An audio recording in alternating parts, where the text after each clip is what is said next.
আসসালামু আলাইকুম। আমি প্রফেসর ডক্টর মোহাম্মদ জাফরুল্লাহ স্বাস্থ্য কথা ইউটিউব চ্যানেল থেকে বলছি। আহ, আহ, আজকে আমাদের প্রতিপাদ্য বিষয় হচ্ছে ভিটামিন ডি রিলেটেড ডিজিজেস। আপনারা জানেন যে বাংলাদেশের শহরগুলোতে প্রায় 40% মানুষ ভিটামিন ডি ডিফিসিয়েন্সিতে ভোগে। আমরা ল্যাবে ভিটামিন ডি অনেক রোগীর ভিটামিন ডি ডিফিসিয়েন্সি পাই। সুতরাং আজকে আমরা আলোচনা করব vitamin D and related diseases. তার মধ্যে প্রথমেই অস্টিওপোরোসিস আসে এবং অস্টিওপোরোসিস নিয়ে একটু সামান্য আলোচনা করি। আমাদের কাছে আমাদের অর্থোপেডিক আউটডোরে একটা মহিলা রোগী আসছেন, 45 বছর বয়স, এবং তিনি হিস্ট্রি দিচ্ছেন তার fracture of the hip joint, left hip joint. Owner hip joint fracture হয়েছে এবং অর্থোপেডিকে আসলে ওনারা তখন একে ইনভেস্টিগেশন করেন। ও যেহেতু প্রথমেই একটা এক্সরে করতে হয়েছে, তারপরে সিবিসি করেছেন, তারপরে তার বোন ডেন্সিটি দেখেছেন এবং তার সেরাম ক্যালসিয়াম এবং D3 লেভেল দেখেছেন। এক্সরেতে ফাইন্ডিং হচ্ছে তার ফ্র্যাকচার হয়েছে এবং সেরাম ক্যালসিয়াম ঠিক ছিল, তবে সেরাম D3 লেভেল অনেক নিচে নেমে গেছে। অ্যাকচুয়ালি সেরাম ক্যালসিয়াম অ্যাবজর্ব হতে পারে না সেরাম D3 যদি না থাকে। সুতরাং আমাদের এখানে ডায়াগনোসিস হচ্ছে তার সেরাম D3 ডিফিসিয়েন্সি, এবং এই D3 তাকে দেওয়া হয়েছে এবং তার হিপ জয়েন্টের যে ফ্র্যাকচার সেটাকে যত্ন নেওয়া হয়েছে এবং ট্রিটমেন্ট করা হয়েছে। তো সে পরে ভালো হয়ে বাড়িতে চলে গেছে। এবং সো অস্টিওপোরোসিসটা কি? এটা আসলে অস্টিওপোরোসিসের জন্য হয়েছে। এই osteoporosis is a chronic disease. এটা একটা ক্রনিক ডিজিজ যেটা আপনার বোন মিনারেল ডেন্সিটিটাকে কমিয়ে দেয় এবং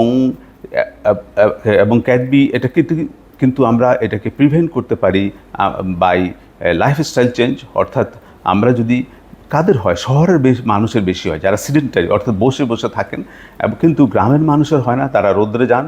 রৌদ্র হচ্ছে, সূর্যের আলো হচ্ছে ভিটামিন D3 সবচেয়ে বড় সোর্স। অ্যান্ড এই ভিটামিন ডি এবং ক্যালসিয়ামকে অ্যাবজর্ব করতে সাহায্য করে, যার জন্য বোনগুলা স্ট্রং হয়। সুতরাং আমাদের যাদের ভিটামিন D3 সিমটম এবং অস্টিওপোরোসিস যাদের আছে, তারা সাধারণত কোনো সিমটম দেন না। তারা সাইলেন্টলি দেখা যায় তাদের বোন ডেন্সিটিগুলো কমে যাচ্ছে। এবং মোস্ট কমন সিমটম যে হঠাৎ করে তারা এই মহিলার মতো যিনি আসছেন, যে তারা বোন ফ্র্যাকচার নিয়ে আসছেন। এবং osteoporosis is cause by decrease in the bone density. Bone ডেন্সিটিটা কমে যাচ্ছে এবং বোনের ঘনত্ব due to less intake of calcium and vitamin D3। যদিও ক্যালসিয়াম খেয়ে থাকে, কিন্তু ভিটামিন D3 না থাকলে ক্যালসিয়াম অ্যাবজর্ব হয় না, যার জন্য অস্টিওপোরোসিস ডেভেলপ করে। আমাদের রিস্ক ফ্যাক্টরসগুলো কী কী এটার জন্য? রিস্ক ফ্যাক্টরসগুলো এজ, একটু বেশি বয়স যদি হয়, এবং যদি ফিমেল হয়, ফিমেলদের বেশি হয়, এবং আর্লি ম্যানোপোজ যদি হয়ে যায় তাহলে, এবং হ্যাভিং হিস্ট্রি অফ ফ্র্যাকচার, তার আগেও ফ্র্যাকচার হয়েছে এরকম যদি হিস্ট্রি দেয়, এবং female history of hip joint fracture এরকম হিস্ট্রি দেয় যে তার আগে হিপ জয়েন্ট ফ্র্যাকচার হয়েছিল, এবং ইউজ অফ মেডিসিন, যে যারা কর্টিকোস্টেরয়েড অর্থাৎ স্টেরয়েড ইউজ করেছেন অথবা যারা ক্যান্সার ড্রাগ ইউজ করেছেন, তাদের সবচেয়ে বেশি সম্ভাবনা থাকে এই অস্টিওপোরোসিস ডেভেলপ করার জন্য, এবং ভিটামিন D3 ডিফিসিয়েন্সি তাদের হয়। এই যখন অবস্থা, তখন আমরা কি ইনভেস্টিগেশন করব? আমরা আসলেই এই আগের রোগীর মতো একটা সিবিসি করব, একটা ব্লাড সুগার লেভেল করব, এবং x-ray of the affected part, যে পার্টটা ভেঙে গেছে, ফ্র্যাকচার হিস্ট্রি দিচ্ছেন, সেটাকে আমরা এক্সরে করে নেব এবং আমরা দেখব যে তার ভিটামিন D3 লেভেলটা কেমন, ক্যালসিয়াম লেভেলটা কেমন। আমরা অনেক সময় ক্যালসিয়াম লেভেলটা নর্মাল পাই, কিন্তু D3 লেভেল আমরা কম পাই এসব ক্ষেত্রে। তাহলে আমরা এদেরকে ট্রিটমেন্ট করব কীভাবে? ঠিক আগের রুগীটার মতোই আমরা বোনকে ইমিডিয়েট আমরা যেখানে ভেঙেছে সেটা করে অ্যালাইনমেন্টে এনে সেটাকে হয়তো প্লাস্টার করে দিব, বা যদি আরও বেশি ভাঙে তাহলে হয়তো অপারেশন পর্যন্ত যেতে হতে পারে। এবং তাদের বোনগুলোকে আমরা স্ট্রং করার জন্য তাদেরকে ক্যালসিয়াম এবং সে সাথে D3 দেই, এবং আমরা সাধারণত রাইজোডোনেট বলে একটা ওষুধ, অথবা LD ড্রোনেট এগুলো আমরা উইকলি একটা করে দিতে পারি, অথবা ভিটামিন D3 আমরা দিতে পারি 40,000 সপ্তাহে একবার। এবং এক্সারসাইজটা ইম্পর্ট্যান্ট, এক্সারসাইজ ডাক্তার দেখিয়ে দেবেন, সেভাবে এক্সারসাইজ করবেন আপনারা। এবং ক্যালসিয়াম এবং ভিটামিন D3 রেগুলার খেতে হবে। এটা হচ্ছে ট্রিটমেন্ট অস্টিওপোরোসিসের জন্য। এবং অর্থোপেডিক সার্জনকে নিয়ে আমরা সামনের সপ্তাহে আবার একটা অনুষ্ঠান করব, সেখানে আমরা বলবো অস্টিওপোরোসিস সম্বন্ধে বিশদভাবে। এবং প্রিভেনশন কীভাবে করব আমরা, তাহলে আমরা ভিটামিন ডি আমরা ইনাদেরকে এবং মেনটেন দ্য ক্যালসিয়াম এবং ভিটামিন D3 আমরা ভিটামিন D3 এবং ক্যালসিয়াম লেভেলটা ব্লাডে দেখব এবং এটাকে প্রিভেন্ট করার চেষ্টা করব। এবং আমরা এই ভিটামিন D3 এটা লিভারে চলে যায় খাওয়ানোর পরে এবং ক্যাপিলারিজে চলে যায় এবং তারপরে বোনকে শক্তিশালী করে, বিশেষ করে লোয়ার পার্ট অফ দ্য বোনকে। এখন ভিটামিন D3 যে শুধুমাত্র বোনের জন্য দরকার তা না, এটা দাঁতের জন্য দরকার। এবং vitamin D3 with vitamin K huge boost up of mood. অনেকে বলছেন যাদের মুড একটু কম ডিপ্রেশন থাকে, তাদের যদি ভিটামিন D উইথ K দেওয়া যায় তাদের বুস্ট আপ হয় মুড।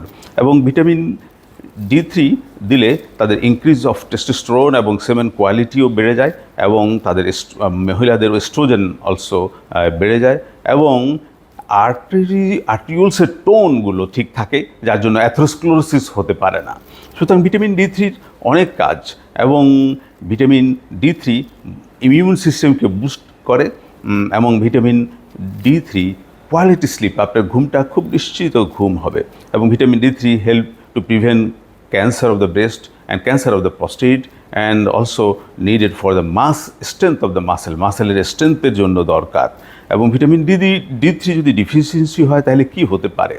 আমাদের দেখা গেছে তাদের মাল্টিপল স্ক্লেরোসিস হতে পারে ভিটামিন D3 ডিফিসিয়েন্সিতে, অটোইমিউনিটি ডেভেলপ করে এবং রিলেটেড উইথ হিয়ারিং লস এবং রিলেটেড উইথ মানে যখন বুদ্ধিবৃত্তি বিকাশ না পায় এই ভিটামিন D3 জন্য, তখন অটিজম, অ্যাটেনশন ডেফিসিট ডিসঅর্ডার এবং পার্সোনালিটি ডিসঅর্ডার এগুলো হতে থাকে। সুতরাং স্মোকিং কখনো করা যাবে না। স্মোকিং যদি করে তাহলে ভিটামিন D3 ডিফিসিয়েন্সি হবে এবং গ্যাস্ট্রিক বাইপাস যাদের আছে তাদেরও ভিটামিন D3 ডিফিসিয়েন্সি হয় এবং এটা বোনগুলোর ডেন্সিটি কমায় দেওয়ার জন্য ফ্র্যাজাইল বোন হয়। এবং যাদের চামড়া ঠিক এবং ব্ল্যাক তাদের ভিটামিন D3 অ্যাবজর্পশন হতে সানলাইট থেকে মানে বেশ কষ্টসাধ্য। এবং সোর্সেস অফ ভিটামিন B আমরা আগেই বলছি সানলাইট থেকে 10 to 30 মিনিটস ডেইলি আমরা যদি এক্সপোজ থাকি তাহলে সানলাইট থেকে প্রচুর ভিটামিন D3 পাওয়া যায়। Tuna fish, salmon fish, cod liver oil, C fish এগুলো থেকে আমরা ভিটামিন D3 পেতে পারি। এবং সাম কান্ট্রি প্রোভাইড ফর্টিফাইড মিল্ক, অর্থাৎ মিল্কের মধ্যে মিলিয়ে দেয়, দুধের মধ্যে এবং ডেয়ারির মধ্যে এবং সিরিয়ালসের মধ্যে। এবং they allow the children to go out to play, যারা বাইরে যাবে বাচ্চারা, এবং তারা ভিটামিন D3 প্রতিদিন নিয়ে বাইরে থেকে সানলাইট থেকে নিয়ে আসবে। প্রতিদিন ইনটেক হচ্ছে ভিটামিন D3 600 ইন্টারন্যাশনাল ইউনিট। সুতরাং আমাদের অ্যাবনর্মাল অ্যাবসেন্স অফ যদি মেনস্ট্রুয়াল পিরিয়ড হয় সেখানেও আমাদের ভিটামিন D3 যদি দেওয়া যায় তাহলে বেশ কাজে দেয়। এবং অ্যানোরেক্সিয়া নার্ভোসা এটার জন্য ভিটামিন D3 বেশ কাজে দেয়। এবং লো টেস্টোস্টেরন লেভেল, এটা আগেই বলেছি, যদি হয় ভিটামিন D3 বেশ কাজে দেয়। এবং সেই সাথে আমাদের লাইফস্টাইলকে চেঞ্জ করতে হবে।